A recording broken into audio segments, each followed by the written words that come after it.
अस्सलाम वालेकुम वरहमतुल्लाहि वबरकातुहू। साथियों, काफ़ी दोस्तनि मूंखां इहो सवाल कयो त सर अखरनि खे मिलाए करे लफ़्ज़ कीअं ठाहिजनि।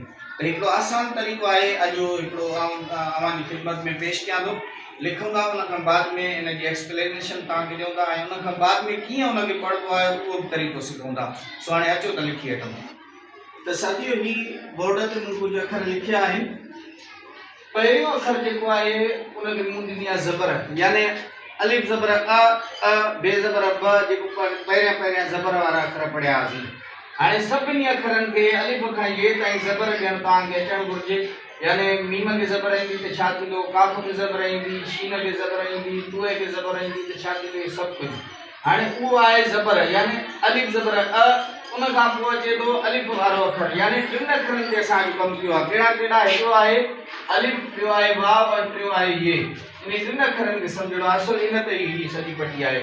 अलिफ ज़बर अ, ज़बर सां गॾु हिनखे पढ़ण में थोरो आसानी थींदी। हीअ अलिफ मद आ, बे अलिफ बा, बे अलिफ बा, मीम अलिफ मा, काफ अलिफ का, अहिड़े तरीक़े सां। उन खां पोइ अचे थो वाव। जॾहिं बि वाव जे आॾो ज़बर अचे ऐं उनखे वाव सां मिलाए पढ़णो पए त उन जूं टे शक्लूं ठहंदियूं। यानी या त हिकु ज़बर सां हूंदो आहे, ॿियो ज़ेर सां हूंदो आहे, टियों पेश सां। पर वाव पंहिंजे आॾो कॾहिं बि ज़ेर न खणंदो आहे। ही मूं पहिरियां बि तव्हांखे एक्सप्लेन कयो, न सॼे जो ही निचोड़ अॼु पढ़ूं था।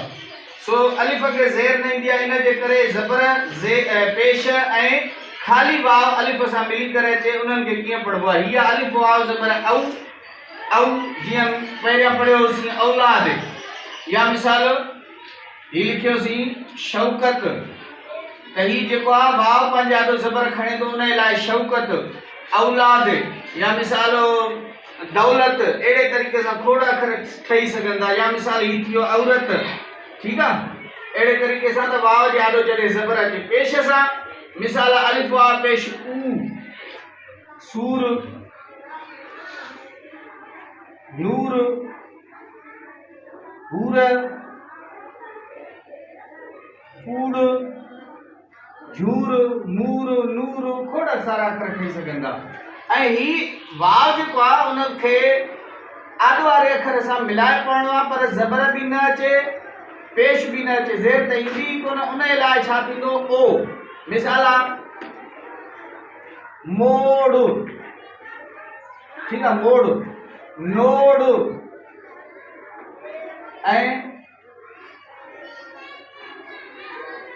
चोर, डोर। अहिड़ा खोड़ अखर ठही सघनि था। त अहिड़े तरीक़े सां जेको अखर पंहिंजे आॾो ज़बर ज़ेर पेश कुझु बि न खणे, उनखे ईअं पढ़िबो आहे। को, मिसाल अची वियो कोको, सोटो, मोटो, झोलो, लोढ़ो। अहिड़े तरीक़े सां वाव जेको पंहिंजे आॾो ज़बर पेश कुझु बि न खणे, उनखे अहिड़े तरीक़े सां पढ़णो आहे। हाणे अचो त हिनखे पढ़ी वठूं। काफ़ा ज़बर कऊ, काफ़ा पेशा कू ऐं काफ़ा को। हाणे अचो त ये खे सम्झूं। अलिफ ये ज़बर आई, आई, अलिफ ये ज़ेर ई, अलिफ ये ए, ईंदो ई न आहे। त इन जे लाइ ही ॿ शक्लूं त ठहंदियूं, पर पेश कुझु बि न खणंदी आहे। मिसाल जीअं जे अची वियो, जे असां वटि आम इस्तेमालु थींदो आहे। असांजे ॻोठ में स्कूल आहे, असांजे तव्हांजे क्लास में घणा शागिर्द आहिनि। अहिड़े तरीक़े सां जे पंहिंजे आॾो ज़बर ज़ेर या पेश त हूअं ई नथी खणे, पर इहे ॿई शयूं बि न खणंदी। इन जे लाइ असांखे जीम ये ज़ेर, जीम ये जे करे पढ़णो आहे। जीम ये जे।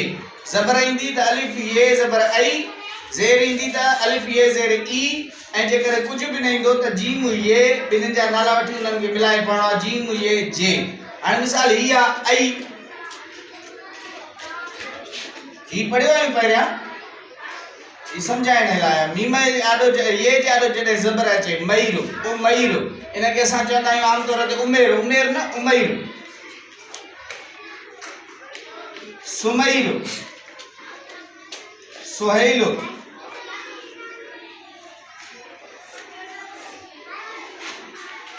जुनैद। अहिड़े तरीक़े सां जेकॾहिं ज़ेर अचे, जीअं थियो ज़ेर सां मीर, खीर, ज़ेर थी पीर। हाणे अलिफ ये पंहिंजे आॾो ज़बर लिखण खाली ये आज यही मु तांगे एक्सप्लेन कियो जीन ये जे जे मिसाल अचियो सॉरी मेर यानी जबर भी न तज जेर भी न तज पेश त ये जाडो अचे को न दो इनन के अलग करे मेर अदा पंजे दिल मा मेर कंडीशन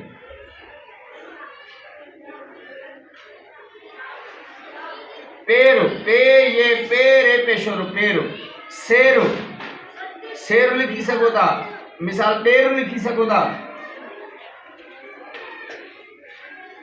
डेर खोड़ सारा अखर ठही सघंदा त हिन शइ ते कोशिश करे ॿारनि खे एक्सप्लेन कयो त वाव जे आॾो कॾहिं बि जेको आहे ज़ेर न ईंदी वाव जे आॾो कॾहिं बि ज़ेर न ईंदी ऐं ये जे आॾो कॾहिं बि पेश न ईंदो ये ॿई शयूं जॾहिं सम्झी विया ॿार अर्ज़ ख़ुदि ई उन्हनि खे अलिफ वाव ओ बे वाव बो काफ़ वाव को सम्झ में अची वेंदो जेको वाव पंहिंजे आॾो न ज़बर थो खणे न पेश थो खणे ऐं ये बि अहिड़े ई तरीक़े सां आहे अलिफ ये बे ज़बर ईंदो त अलिफ ये ज़बर आई ज़ेर ईंदो त ई जेकॾहिं पेश त हूअं नथो अचे त पोइ हुनजी टी शक्ल इहा आहे अलिफ ये ए जीअं ही पढ़ियोसीं मीम ये मेरे पेशोर मेरो सीन ये सेरे पेशोर सेरो पे ये पेरे पेशोर पेरो डाल ये डेरे पेशोर डेर त इहे सभु शयूं जॾहिं ॿार सम्झी वेंदा पोइ उन खां बाद में ही हाणे हिन खां बाद में मां ही ड्राई करे ऐं नई हिकिड़ी पटी लिखां थो उन ते फोकस कराए ॿारनि खे इंशाअल्लाह सभु ॿार होशियार थी वेंदा।